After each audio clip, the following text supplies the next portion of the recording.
Hello and welcome back to goldstocktrades.com. Today we have a returning guest with us, Ian Stalker. Ian is chairman of Plateau Uranium, which can be traded as PLU on the TSX Venture and as PLUUF on the OTC. Thanks, Ian, for being back here with us today. More than welcome.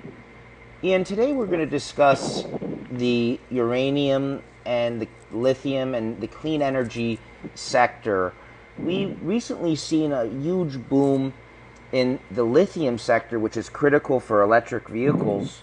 But uranium is also a vital aspect for clean energy, carbon-free baseload energy. Could you talk to us about what's going on in the clean energy sector, what's happening with lithium, and when do you think uranium is going to also gain interest? Well, Jeb, it's an extremely interesting situation we find ourselves in these days. The world is now more than aware of the critical situation it faces in terms of pollution, environmental impact from a whole host of having so many people on the planet and what it demands in terms of their lifestyles, etc. And I think the conclusion that everyone's reached is we've got to make every effort to clean up that environment. And therefore the two elements that you've mentioned, lithium and uranium, are critical. And you're right, we've seen a huge demand now for these lithium battery-powered cars and the expectation that will bring to us. And of course, that translates really into a bigger demand for the lithium metal. And so I think there's a sustainable opportunity for would-be lithium producers and for existing lithium producers.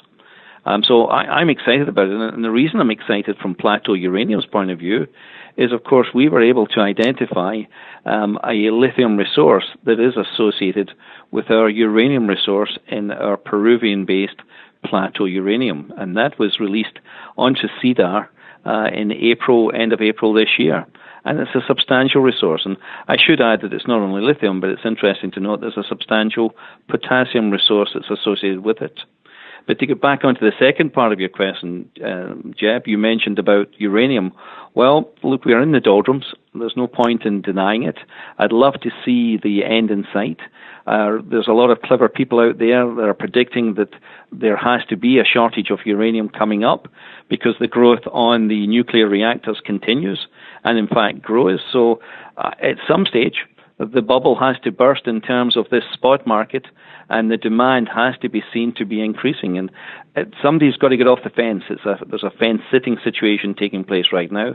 And when that happens, I would say to you that Plateau Uranium is the best place to catch that particular wind.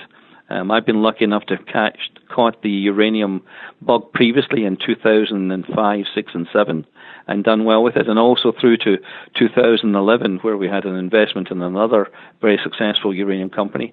So I think Plateau Uranium, we focused, we've got the work done, we are making good progress on the ground in Peru, we've got a very positive feedback. So to go back to the question in hand, I think uranium and lithium are two metals for the future. Lithium is obviously more important right now, but within a hairbreadth, you will find the uranium follows suit. Ian, could you talk to us? You have a history of being in the doldrums. You've been through many of these cycles before. Talk to us a little bit more about, you mentioned before, the previous bull cycle in uranium in 2007. For the investors that didn't experience that, talk to us about how you built that company during the doldrums and what sort of boom that took place in 2007. Well, let me step back a little bit more, Jim. I got involved in uranium in 1999, and the project that I looked at was a project called Langer Heinrich in Namibia, and that became the first new uranium mine for some considerable time when it was built in 2005. In 2005, the uranium had started to get a little bit more interesting, and the price had moved up to about $25 a pound. And I was involved in a little company called Uramin at that time that was a very small market cap when we listed it eventually in 2006.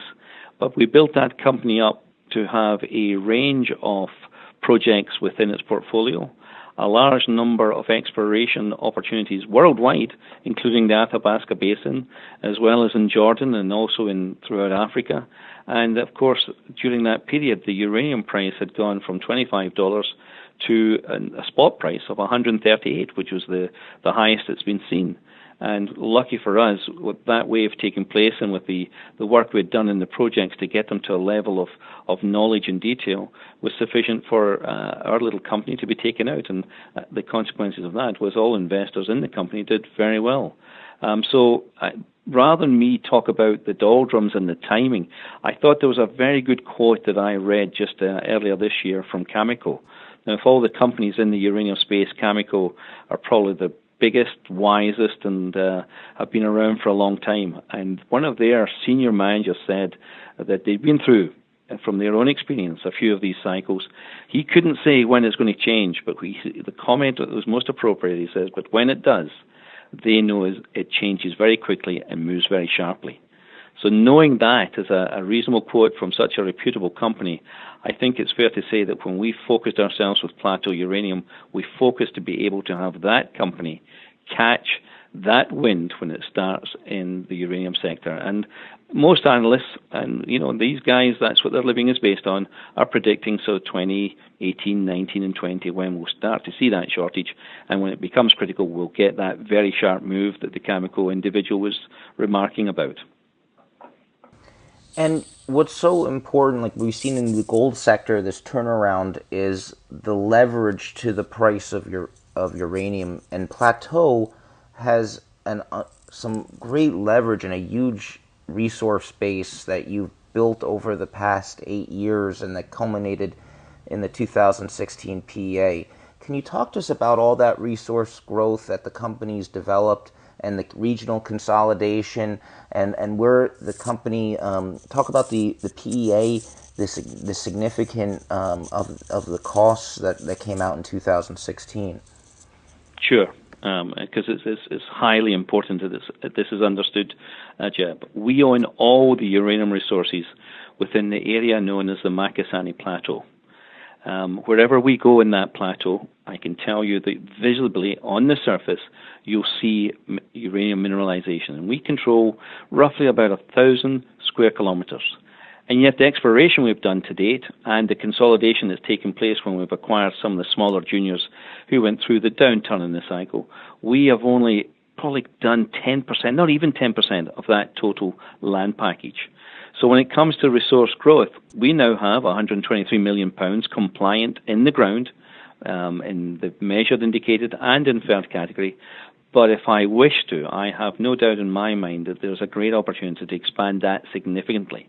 However, 123 million pounds, again, just quoting a Cameco approach here, Cameco believe that you need 100 million pounds to establish a new mine in a new location.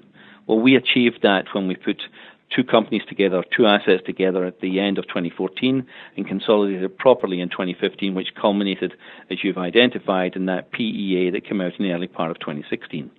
So when we looked at that PEA, we said to ourselves, look, we've got 123 million pounds here.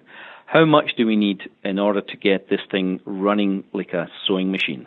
And we needed about 70 million pounds. So some of the areas that are perhaps outside the central zone, we've ignored for the benefit of this PEA.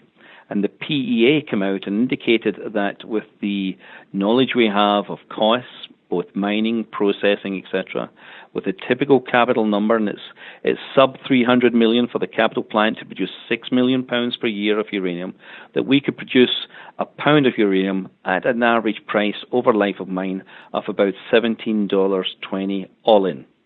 Now, what that means that from an all-in sustaining capital cost going forward, we are roughly about $21, $22. Our break-even cost is about $23, $24. What that means, as you've correctly highlighted, Jeb, is that we are hugely related to the uranium price. Any dollar going up makes a big difference to our numbers. Even at $30 a pound, plus or minus where we are in the spot market, not long-term market, spot market today, we have a positive NPV after tax and a decent IRR. But when we hit the 40 level or a 45 level, then really we are one, if not the best uranium project out there. We're in an environment where mining is encouraged in Peru. We've had a lot of positive feedback from the government in terms of getting this thing moving. We've develop the knowledge of the resource and the processing to a level that we think, providing the market sentiment is right, we could be looking at having this mine built towards the end of 2018, 2019, and production kicking off by the end of 2019, 2020. And if the analysts are right, and that price moves in the way that's being predicted, then that really means we've got the right timing in order to unlock the value of this. And this is not a small project. This is a big project with the right size of inventory that will stand the test of time. It's in a pivotal area. We are both close to the North American market and the US/Canadian demands. And make no mistake, nuclear energy is here to stay in both those countries. But we're equally close to the Eastern market. And we know that the Chinese in recent years have been gobbling up significant amount of uranium resources, particularly in Africa, for example, in Kalahari extract, where they picked up a fairly decent resource, and they are continuing to build that mine. So we're right in that, if you like, the fulcrum between East and West, and we are positioned in a way that the costs for this uranium production is at the lower end of the spectrum and will sustain downturns in the future once we've established this mine. So really we've got a great opportunity here, Jeb, and as uptick in the uranium price, we are one of the best places to see the benefit from that. Ian Stalker, chairman of Plateau Uranium, which can be traded as PLU on the TSX Venture and as PLUUF on the OTC. Thanks so much for being here with us today and for giving us an overview of Plateau Uranium. You're welcome. Thank you.